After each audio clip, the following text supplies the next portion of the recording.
Have you submitted your original artwork to QPL's Banned Books Library Card Design Contest? The winning art will be featured on QPL's Banned Books Special Edition Library Card, and the winning artist will also receive a $2,000 cash prize. Visit queenslib.org/design contest to learn more and enter the contest by November 30th. Join us during Native American Heritage Month as we honor Indigenous voices and stories and explore the rich history, culture, and contributions of Native American communities. Enjoy our programs and check out our curated book lists for adults, teens, and kids. Learn more at queenslibrary.org. Let's get ready for Thanksgiving. Join us at the library for holiday festivities and crafts throughout the month of November. Visit the QPL calendar on our website to learn about all of our Thanksgiving programs.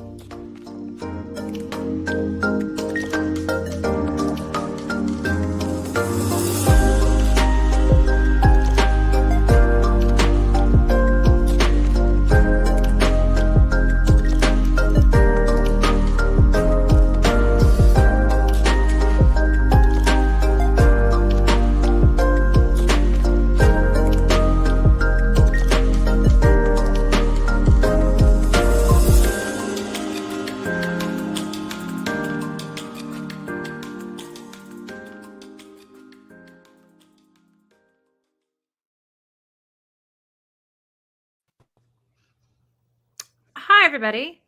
Welcome. My name is Dylan Hundley, and I'm joining you here tonight to introduce this evening's program and welcome you to the Culture Connection series. Culture Connection, curated by Dan Zaleski and assisted by Liz Kogan, is now in its 11th year at the Queens Public Library and are proud to present international artists from emerging talent to award-winning masters. These disciplines include music, theater, author talks, and film. Now expanded into this virtual format, Culture Connection is currently reaching a global audience. So looking forward to tonight. Tonight we're talking about Lynn Goldsmith's new book, Patti Smith, Before, Easter, After, authored by Patti Smith and with photographs by Lynn. And I'm about to hand this over and get this conversation started. But first, I'd like to share some brief bios, even though these two don't need too much introduction, just in case. Lynn Goldsmith is a multi-award winning celebrity portrait photographer, as well as a fine art photographer and painter. She has published 15 books of her work, including a New York Times bestseller. In the past, she's been an entrepreneur, film director, recording artist, and lyricist. Chris Franz is a musician and producer, and the drummer for the pioneering new wave band Talking Heads and Tom Tom Club, both of which he co-founded with his wife and Talking Heads bassist Tina Weymouth. Franz is a Rock and Roll Hall of Fame member. Woo. Okay, so there you go. Hey guys. Thanks, Dylan. Thank you very much. Yeah, that was a really great introduction, and I also liked hearing about the Queen's Library. I mean, that was great. All the different things that you bring to a global community. They do cool stuff. Yeah, well, they got Chris. How did they do that? So maybe we should bring up the slideshow so we can start. Yeah, let's see the first slide, shall we? Ooh. Oh. That was actually done in my studio. And I had a dear friend who was a photographer, Michael Putland, who has since passed away. But so my lighting was set up and everything when he stopped by. And I asked if he would take pictures of Patti and I, because obviously when I always photographed Patti, I wasn't getting my picture taken unless she took it, and then we weren't together. So I had totally forgotten about this picture for decades. And then when I found it again, I showed it to Patti, and she said, "Oh, if we only had known." and what's meant by that is neither of us, we were older when I found it, and neither of us, when we were that age, really thought we were necessarily, particularly attractive. And I look at it from the age I am now and I go, wow, I was great looking. Yeah. Yeah, I mean, and on the other side of the lens, in this case, that's very, very cool photo. Thanks. So Lynn, you're in Miami right now, which Yes. is kind of perfect because I was going to ask you to tell that great story, which I've heard you tell before, but I want to hear it again, about that time in Miami when you photographed the Beatles, and how did that come about? How did you get into that party? And I only wish we had the photo in the slideshow here, but Patti Smith's not in it, so. Yeah, it has nothing to do with the book, but it is in another book, and the story is in that book. That book is called Rock and Roll. And I'll just quickly tell you that I had just moved to Miami Beach, and it was very different than Detroit, which is the city that I grew up in. And I in a middle class neighborhood. And suddenly when we moved to Miami Beach, we were wealthy. My stepfather owned hotels. And so he wanted me to like him. And since the Beatles were coming, and he thought every little girl wanted to meet the Beatles, he had arranged for me to be in the lobby when they arrived at the Deauville Hotel. And I was a very dedicated Stones fan. And in those days, you chose between the Rolling Stones and the Beatles. You didn't like both of them. And the Stones were definitely far more aligned with my Detroit roots. So my mother said I had to go.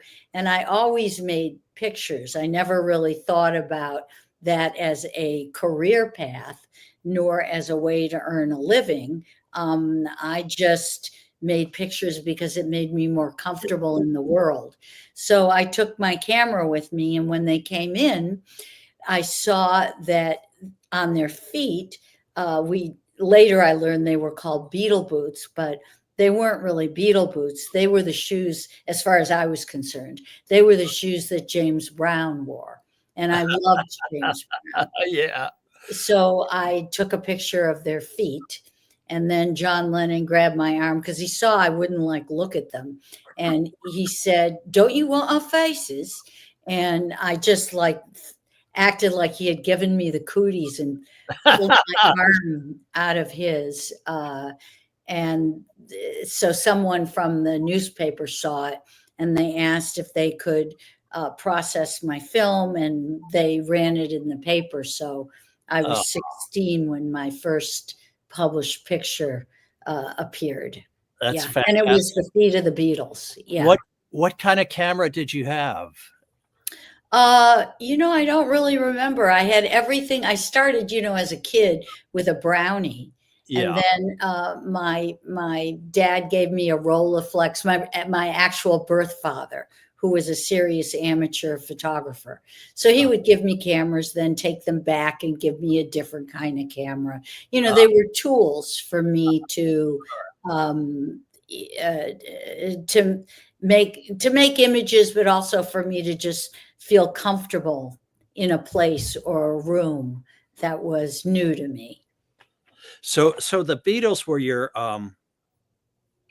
your first celebrity photograph. Who was your second? Oh, could it be Iggy Pop? Oh, yeah. Well, none of us were. I mean, the Beatles were already celebrities. Iggy was not a celebrity. Iggy and I went to University of Michigan together, and we were good friends. And there's a long story there that's in another book of mine. Since Dylan, you mentioned I have 15, I actually have 17 books.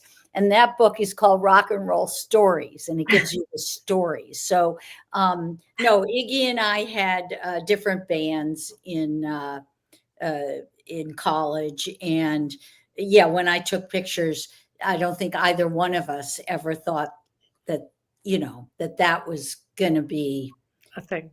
Yeah, a thing. Yeah. Right. Did did you ever study photography in school or like No, school or no, university? no. No. And no, and the same thing for painting. I study the people whose work I like, and I try to figure out how they did it, you Ah, know? Uh-huh. And it was even like that for me musically. So whatever I do, I'm really just a copycat looking for my own identity. interesting. I relate to that.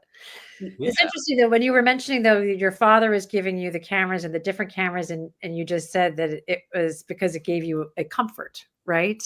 And so did you have like, was it, so it gave you an entry point socially. So were you uncomfortable? Did you go through a period of time in life where you were a little uncomfortable socially? Yeah, because I was born with a hemangioma over my eye, and I couldn't really, it was very large. It was a blood clot, and I Oh, couldn't really see out of my right eye because it hung down. oh, And so so I used my left eye to shoot, which isn't normal. And it covered up my right eye. But then at a certain point, even though they shouldn't have done it, I had radium treatment, which took the blood clot, the hemangioma down. But that's wow. probably how it started. But then there's also the thing of, being with my father in the dark room. It's a time that you share with your dad. Your mother's not in there. It's just the two of you, and pictures come up in a tray, and it's like magic. So, I never really thought of it as anything other than a joy. And then that thinking of what a camera can do expanded for me when I realized that I could make money with my pictures. And by making money with my pictures, I could afford to really shoot whatever it was I wanted, whether it was celebrities or whether it was, tribes in Africa. It didn't really matter. The camera was a passport to go into different worlds and to meet different kinds of people. Most people identify me as, and I understand it, I mean, the majority of my books are on music subject matter. And so most people identify me with that, but I have really a wide range of work, and I've used the camera to meet people, that I admire, like Jane Goodall, Secretary Albright, a whole range of Representative John Lewis Jr. There's a lot of people that I've gotten to know because of the camera. Portraiture, good portraiture, in my opinion, requires being able to become someone's new best friend in, less than 5 minutes. I'm Yeah. sure Chris can, because he's been on the other side of the camera, he knows that he's with certain people, he's far more comfortable than he is with others. And that comes out in the photograph. Yeah. Sure. That makes sense. Let's look at another slide, shall we? Oh, and yet another, the book is on Patti Smith, and yet it's all me and Patti. So, Patti didn't show up. well, this is just, yeah. We're gonna talk about Patti, but but they are your photographs, and they're beautiful, and it's a beautiful book. I'm very happy to see it and the lovely quality. I remember that period, Easter period, and how did you happen to be in Tampa when she broke her neck, fell off the stage and broke her neck? Well, it's her spine, actually. She corrected me on stage in front of 750 people the other day when I said it. She broke her. She said, "Stop saying that." I said, "Well, you did." And she said, "No, it was my L4 or my L5." And I said, "Well, I've been saying it for decades that like you broke your neck." Yeah, So I always heard it was her neck also. I mean, Well, she was neck he- brace, so it looks like. He corrected me. We had a fight in front of 700 people. So I don't want it going out that I said she broke her neck. She can come after you, Chris. You say it, okay? I wouldn't No. want to. I wouldn't want to come between Patti Smith and Lynn Goldsmith in a fight. No, thank you. No, Patty and I were friends, and I had, I had recently broken up with someone, and I was very unhappy. And she said, "Well, why don't you come on the road with me?" It was as simple as that. I didn't go on the road like to document Patty on the road. I went out there to be with my girlfriend because I was in a sorry state from a breakup.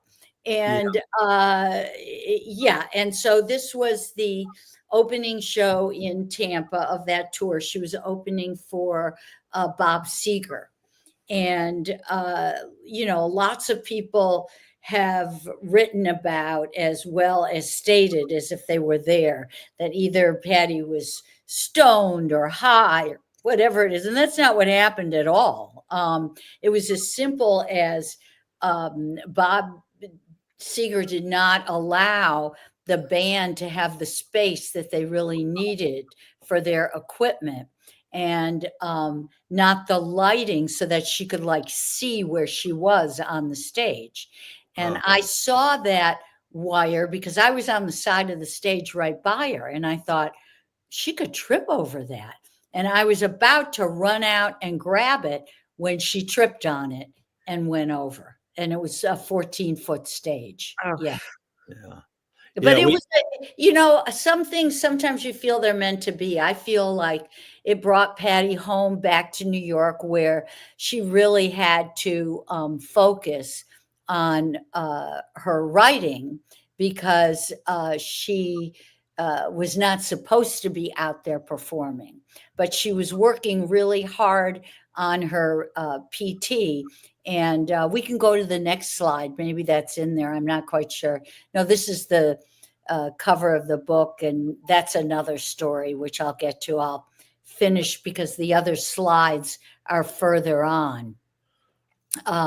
Let's not move through that. Let's go back, please, to, I'll finish up the story with the fall. Just to say that that was a time that allowed her to focus on writing the book Babel. And later in the book, you will see a contact sheet, which has this image on it, but also the image that's on the cover of the book Babel. This particular image, which is on the cover of the book, was on my desk in a little frame, along with another picture of Bob in a little frame, Bob Dylan. And I was renting my house out in Woodstock, and Sam Shepard and his then partner, Jessica Lang, came to the house with their real estate agent and saw this picture on the desk. I wasn't there, but he found out it was my house. And so he asked me if he could have a copy of this photograph. And in the book, with this photograph, is a poem that Sam wrote because he felt this was so Patty. He used to call her and think of her as the crow. The crow is one of the most intelligent animals, birds. And the poem is really quite moving for me because one, Sam wrote it, but two, it really gets to who I think the core of who Patty is. So the only time this poem has been published is in this book. And I'm really happy about that. So that's great. So we can go to the next slide now. That's a good story. This is just an example of, as a friend, At the time, I was in 1975, I think this was. I was co-managing Grand Funk Railroad, but I knew, and I did all their pictures, I did all the album covers, and I knew I wanted to leave there. I wasn't happy with them anymore, or happy doing that, happy being in that position in the music business. So I told them to write an album called Born to Die, and not an album, a song. And then I put them in coffins on the cover. And after the photo shoot, I had all these flowers, which I had sent back to my studio. And that was about at 11 o'clock at night. And just to show you how we're friends, I would call up Patty and say, I got all these flowers here. You want to come over and play? You know? So photographing her wasn't, it wasn't a job. It was that we liked making art together. We liked making work together.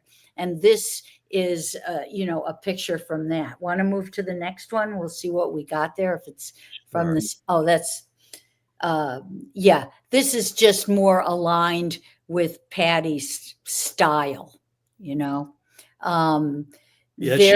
She really went for the a certain type of rock star style. I mean, who is that person other than Keith Richards? Well, maybe Keith would have had shoes on. Maybe, but Patty, Patty was one of the few people that I knew at that time who had mounds of copies of English Vogue, French Vogue, Italian Vogue. So she always loved those fashion magazines, even from the days that she was in high school. And I was unaware of those magazines when I was in high school, but Patty has always been a lover of fashion as an art form. And so, the clothes that she brought to a shoot, oftentimes, I had to dress people. Right. With Patty, I didn't need to do that. Chris, I don't know if you're aware of this, but Gary Kurfürst, who managed Talking Heads, he knew that I did things like that. And David had changed his clothes. This was after I started photographing you guys. And he said, "What are you doing, Lynn? Don't do that." Yeah. He didn't want him in like black blue jeans, and he wanted him to be weirdo David Byrne, Yeah. I always felt when we were being photographed by you, Lynn, a certain sense of disappointment on your part that we weren't like doing the sexy thing or doing the like this photo of Patty doing the pouty thing. But not at all. Well, I felt this. Had the same feeling from Mick Rock, who took the photo of on the back of our first album cover. And when I said, he'd been photographing Iggy Pop and David Bowie and Lou Reed, and I thought, oh, and they would have their hair done in some wild way. I'm sorry, I shouldn't be talking about us. Oh, no. It's great to hear that. It would never have occurred to me, and I think that's really more you than it was me or Mick Rock or anybody else. You're probably right. You thought, look at you, Chris. You're you guys you're the son of, isn't your dad an admiral? Tina's dad is an admiral. Mine was a general. Well, that's what I mean. You come from like a certain background that you're going to think you're too straight for something when you weren't straight at all, No. And you guys really, changed things up. So we didn't. I believe with you, it was the first time I'd ever had full makeup. And somebody wrote to me on Facebook. posted that we were going to be doing this, and somebody said, was a young woman said, I love how Patty gets that no makeup, does everything with no makeup. She did do a lot with no makeup. Let's move forward to the next picture because I'll show you ones. Well, that's her fashion. I ran to my bookshelf, Lynn, because I wanted to show you. Babel. It's on Yeah. Yes. Anyway. But what's unique about that is, generally speaking, an artist, someone who's normally focused on making music or writing or whatever it is that they're doing, they're not really that comfortable in front of a camera, and you need to create that environment of comfort. But with Patty, she's one of the very few who are so at home in herself and so in control in her own mind of what her image in her head of herself is, that then as the person behind the camera, I can just think about my composition. I don't have to entertain. I don't have to be funny. I don't have to, prove anything. She's there to work, when we're making pictures. So that's a real, that's a real plus for someone like me. Sorry about that. No problem. Yeah. Where was this pic? This was it. I don't know. She called me up I don't know if it was Rockaway. She called me up and just said, it was 6 o'clock in the morning. And she said, let's go to the beach. And I said, okay. And I brought a bathing suit and everything. And then we, I see her, she's in all black. There's other pictures in there too of her sitting on the blanket. And, I love the sun. I'm a sun goddess worshiper. So, yeah, but she never really was like other people, as you could see by all these other women at the beach. Let's move to the next one. The book is also has what I call my wet plates. They're images that I oftentimes work on later and turn into digital wet plates. And Patty selected either poems that had not been seen before or lyrics, because she hasn't ever allowed anyone to use lyrics. She only uses them in her own books. And so we selected pictures for the book that have lyrics paired with the picture across from it, which I think the lyrics give power to the image and the image gives more power to the lyrics. So that's just an example of that. Want to move forward? Sure. Got any questions on this one, Chris? Pasolini. I have the box set of his DVDs I just got. Well, the good thing about working with Patty as well is I could, this was a yellow background in my studio, and I just handed her a can of red spray paint. And that's, what she drew and painted out. And I felt that, her work was also always about sharing those people, whether it was Rimbaud or whoever it might be, an artist that she admired, bringing that artist to the attention of people who might never know who they are. Yeah. And this is from kind of the Radio Ethiopia period.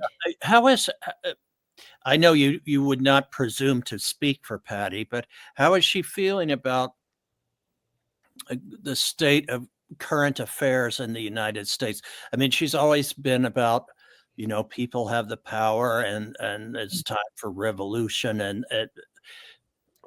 that type of mindset. How is she feeling today about it? Well, I think people have the power is not necessarily a revolution. She's just trying to get people to recognize that they have the power. You know, we have the power to vote. And, you know, how she's feeling about it, I think, is very much like how we all feel about it, except for the fact that she's used to being quite a warrior. And Yeah. she's a warrior because she always returns to art as what your work. Like if you just keep doing your work, keep making art, that's all you can do, you know, and vote. Yeah. Yeah. Well, we did. Yeah. I'm We curious. did, but there were more people who felt differently. Yes. Yes. I'm curious about some of the like a few pieces, like the things that Patty's wearing in this picture. It looks like she's wearing it looks like seatbelts, and then there's the red cloth on her wrist. Can you Right. All of those things. Because as I said, normally I have props in my studio. You know, I try a range of different things with people. And Patty, like Debbie Harry as well, were people who brought many of their own things to the shoot. And the red crepe paper and what she has on her wrist, that's all her, Okay. including the little Cartier watch that she's wearing along with, you know, the cargo pants and on the on her shirt she wrote something that they had an art. She had a movement then, Radio Army. I forgot what it was, but Okay. yeah. Anyway, next picture. Oh, see, now we're to talking. This is what I was talking about with Chris earlier. This is after she fell off the stage. And that is Alan Lanier, who had just flown in, and he had another show in Florida. Alan was in Blue Oyster Cult. And at that time, he had been living with Patty. And so when he arrived, she'd already just fallen off the stage. And for me, this series of pictures, you know, it was really, I mean, I'm used to being a documentarian and a journalist, but this was, you know, my friend. And I said, what do you want me to do? Do you want me to shoot? She was like, keep shooting. So that's what I did. Want to move to the next one? That's them hauling her away, Alan in the corner. You know, when you have an injury like that, you're never quite sure what's going to happen. Next picture. This is part of the whole, you know, she worked really hard at recovery with a trainer and always had to wear this neck brace. Next picture. But you couldn't keep her down. She would, this is in front of the Metropolitan Museum of Art. So even though she might write all morning long, you know, she wanted me to go with her to go hand out like pamphlets there, or go to the next slide. Or she'd be sometimes going to parties because William Burroughs was going to be there, and I would be like, "You shouldn't be going out." And then she didn't listen to me then. She doesn't listen to me now. Keep moving forward because, you know, she, as you can see at this shot at CBGB's, there she is performing with the cast on her neck. You can move forward. And there's William Burroughs in the audience. He was really quite taken with her. You can keep moving forward. It seemed like everybody, when they met Patty, whether it was Allen Ginsberg or Bob Dylan or whoever, Johnny Carson, she could connect so quickly, and they recognized, you know, her intelligence. So this is the cover for Babel, which is really on the same contact sheet as the picture which is on the cover of the book, which is just to show you, you know, normally, and Chris knows this, you see a contact sheet of talking heads, maybe you'll find one picture that you really like on the sheet of 36 images, you know. Well, with Patty, I could find 10, you know, because she just could keep changing herself. This is very different than the cover of the book. I want to keep moving forward. And this relates, Chris, to her fashion thing. Yeah. Yeah, I mean, the cutoff jeans with the, you know, with the shorts under it. I mean, with the tights under it, and using the scarf on her head like that. Just everything she did, you know, it was original to her, but it was somehow came out of really studying those fashion magazines. Next picture. Interesting. We tried a lot of different setups for Easter, and I had in my studio, you know, those fake flowers. Now, it wouldn't be unlike her to have a wreath around her head, but, you know, those are the kinds of things that if it was there and she picked up on it, it worked for it. And this is some of the wet plates that I have in the book. Yeah. Want to move forward? Yep. This is also from the Easter session. And when I heard the album and I thought about what Easter means and what colors mean to Easter, red being the blood of Christ, white purity, blue is to relate to Mary and spirituality. So I did most of the setups that I thought about doing for Easter were with that color combo. You can keep going. And then we were also going to do press pictures. So, you know, she brought some other things, and I felt it was really important that I could show a side of her which was not as androgynous as what either Robert Mapplethorpe or Judy Lind, who were, well, we all know Patty was close with Robert, but Judy Lind as well. And they just saw her so differently than me. I thought Patty was really sexy, and I wanted people to see that. And so, you know, you're not going to see it like you would on, you know, Pamela Anderson or whatever. But even, you know, I felt that way about Tina Weymouth. And there are pictures in the dress that she brought. That was her dress. But, you know, I'm turning her at certain angles and doing things because I want femininity to be rock and roll. You know, you don't have to be male to rock. And now we know that more so today than ever. But back then, you know, it was like, oh, Joan Jett, tough girl, you know.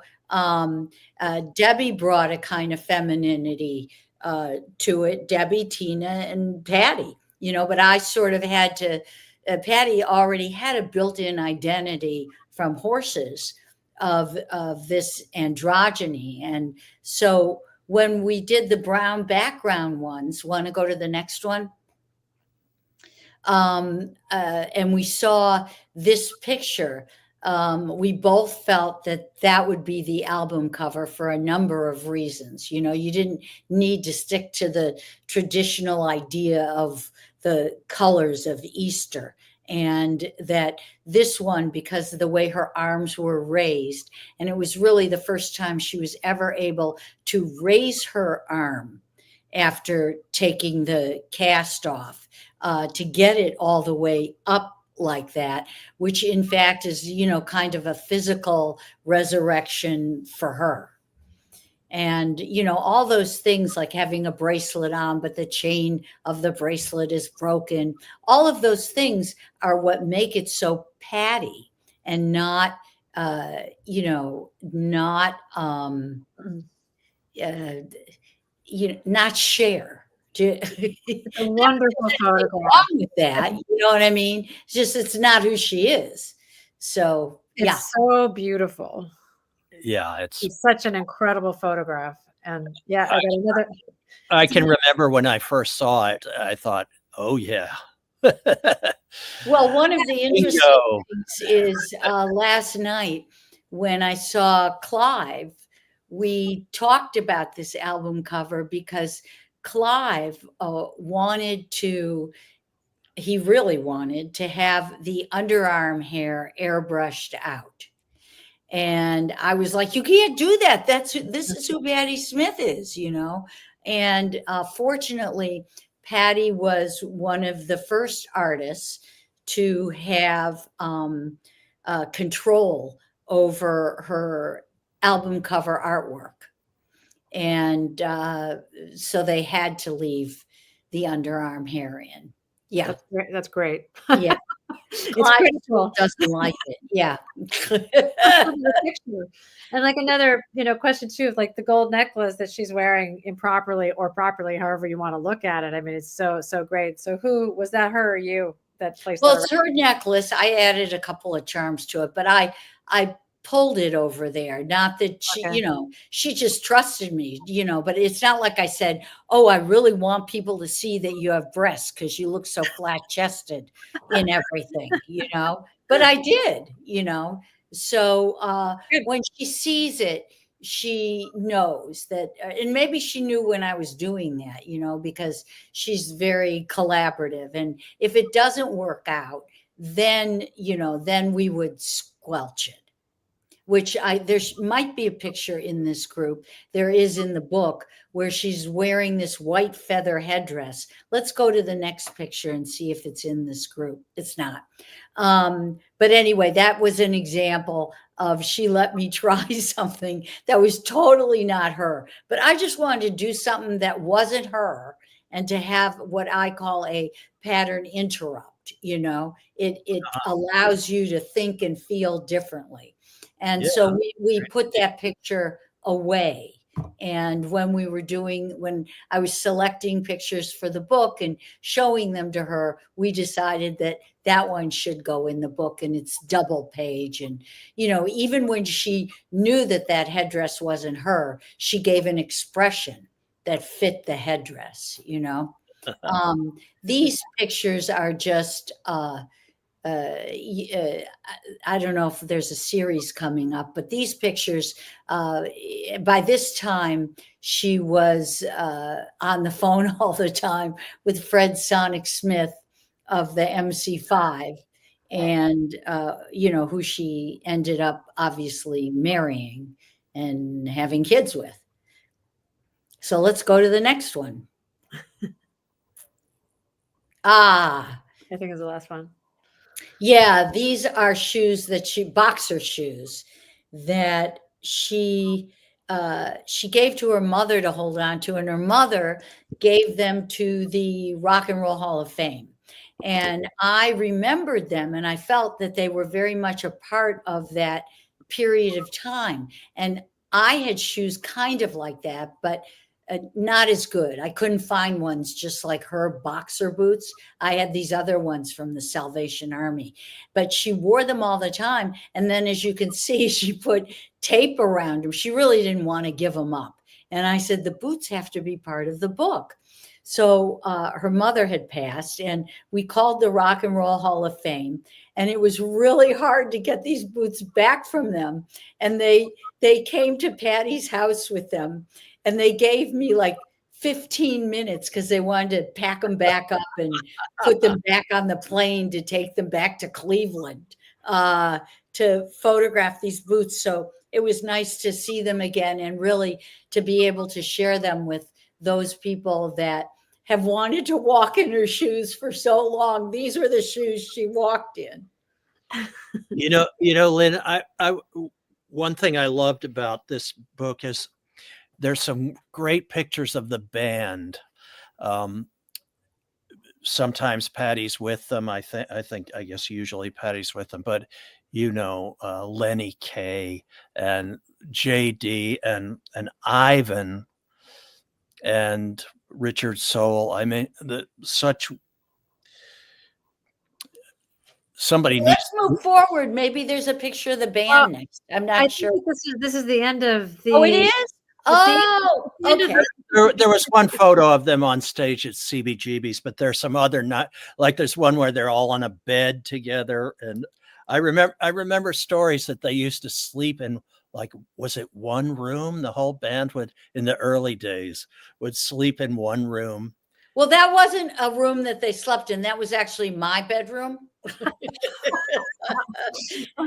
So, and that was the first time I had the whole band over.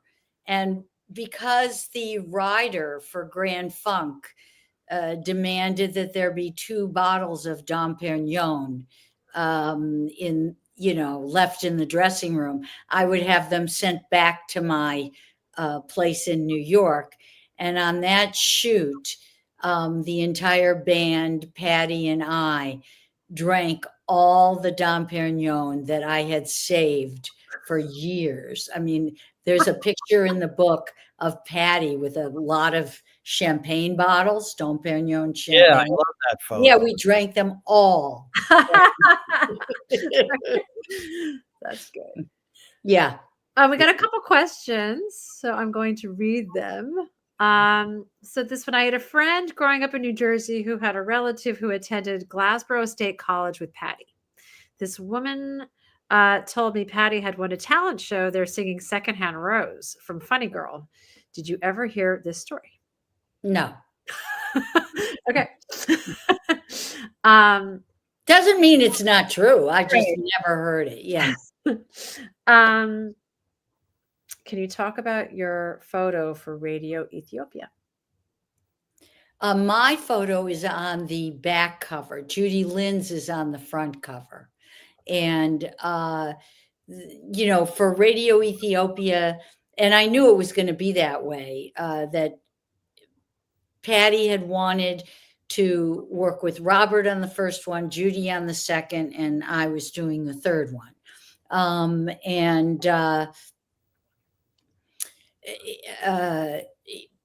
It's a studio shot of the band fooling around. Yeah. Okay. Got it. Sorry, when I went when you were talking about it, I ran to my bookshelf and I found this one, and then I'm looking at, I bought these in the 90s, and I'm wondering, are any of these, so this is Mapplethorpe, this one, right? That one's Mapplethorpe. And then is this one? I'm not sure. That could be Judy's. Okay. So I have you all represented. You're all here. Yes. I'd love to hear more stories about, your history with Chris, right? And the shoots that you did. But how many times did you guys work together?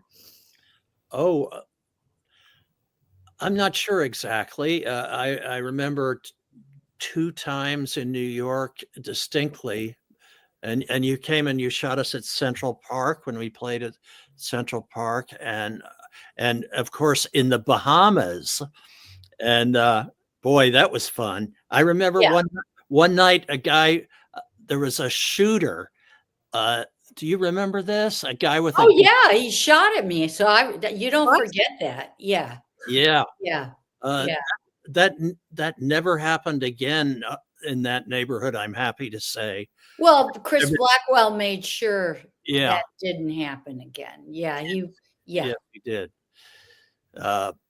So what was you were down? I think you were down there photographing the B-52s, maybe, or I was down there a lot for a number of reasons.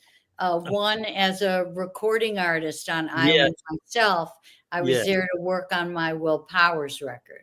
Yeah. And then Chris wanted, there would be various artists down there that he wanted me to shoot. And then I looked at, you know, I looked at you and Tina and Jerry and David, you know, as friends, because it really in music, there were not that many educated, intelligent, Yeah.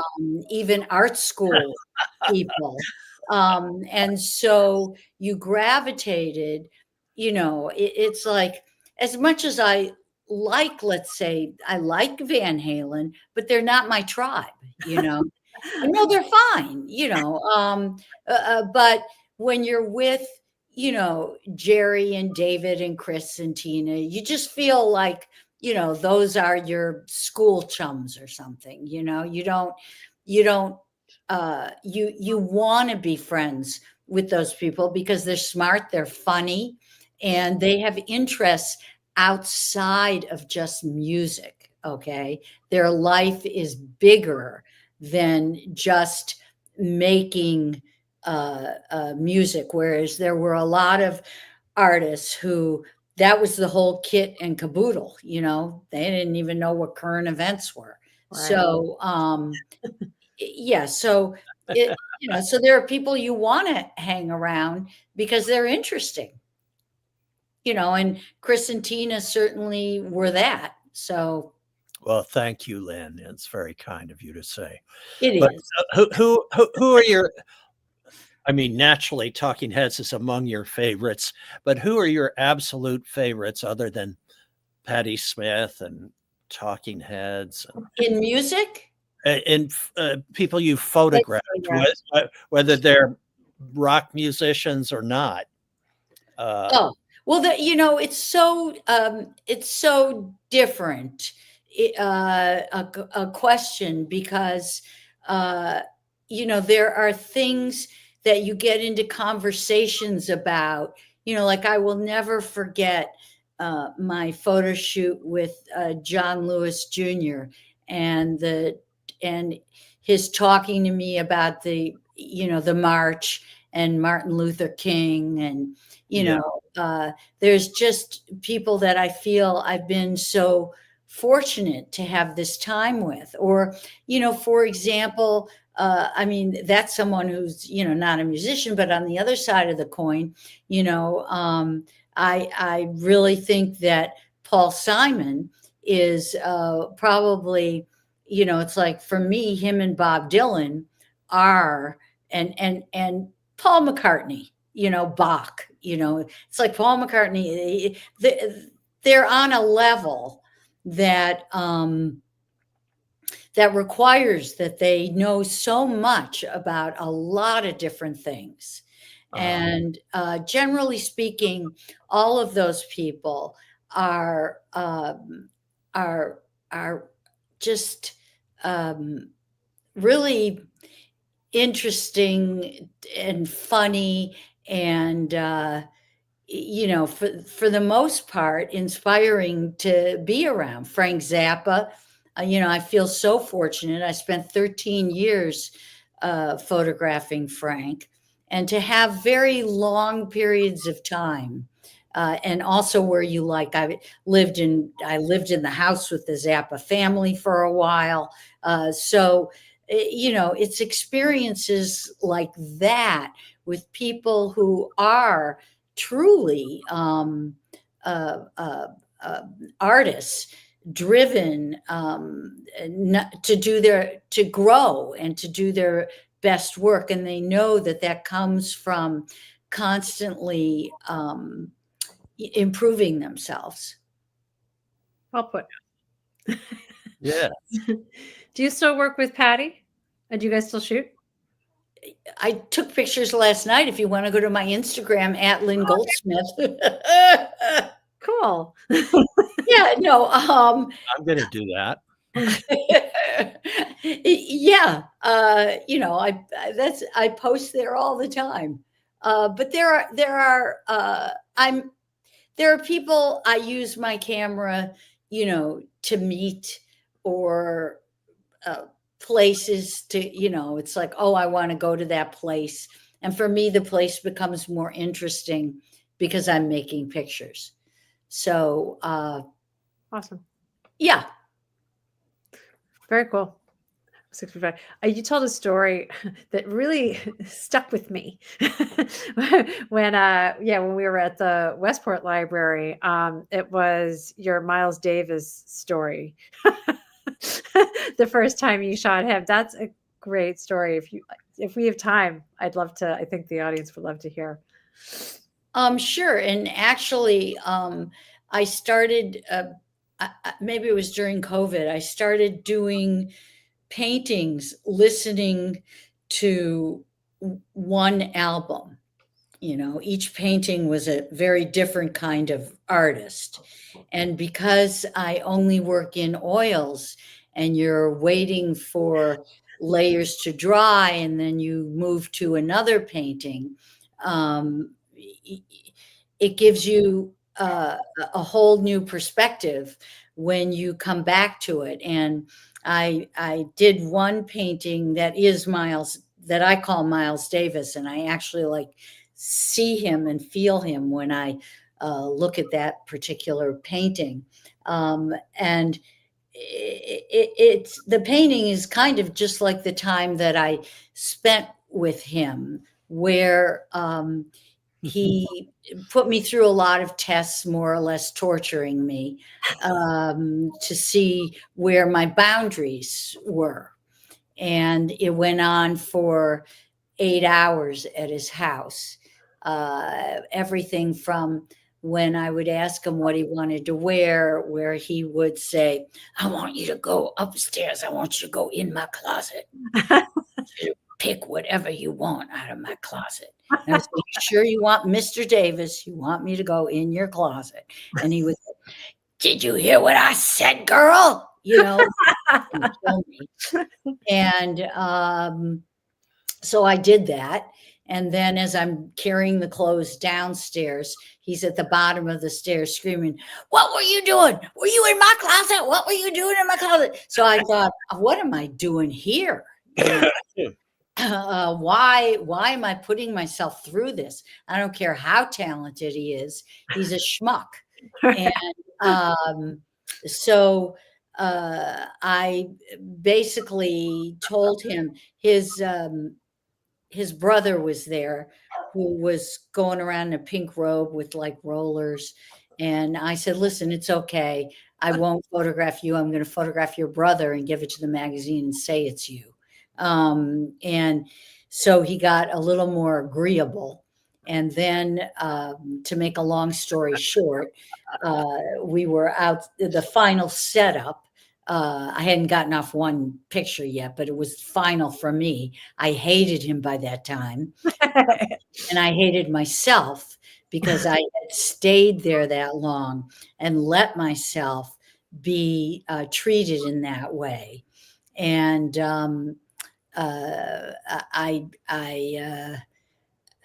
I put on some music, which he told me, take that music out. And I said something. And so he said, son, get me my horn. And his son got him his horn and he started playing to my face. By that time, you know, I was ready to kill him.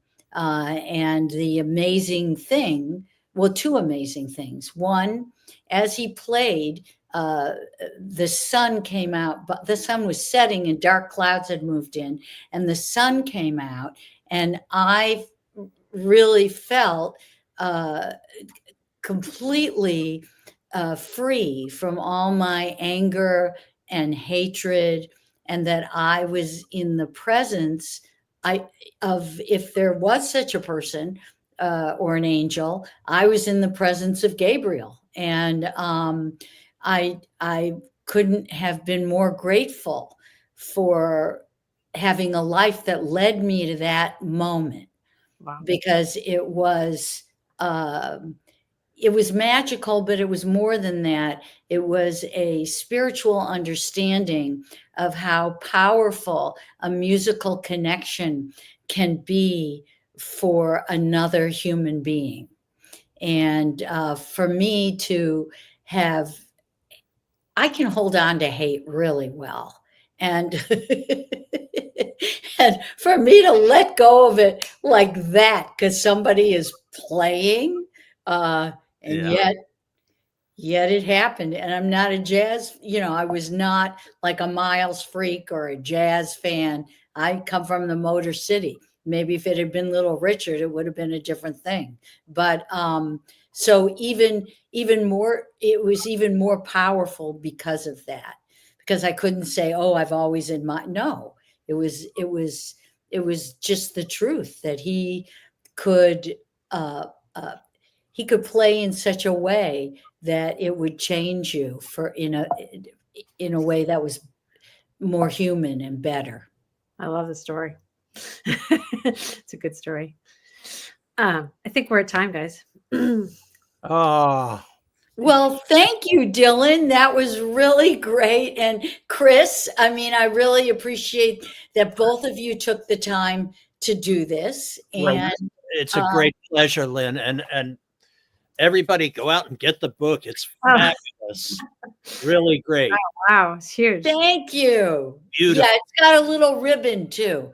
A lot of books. Yeah, I like that. I discovered that this morning.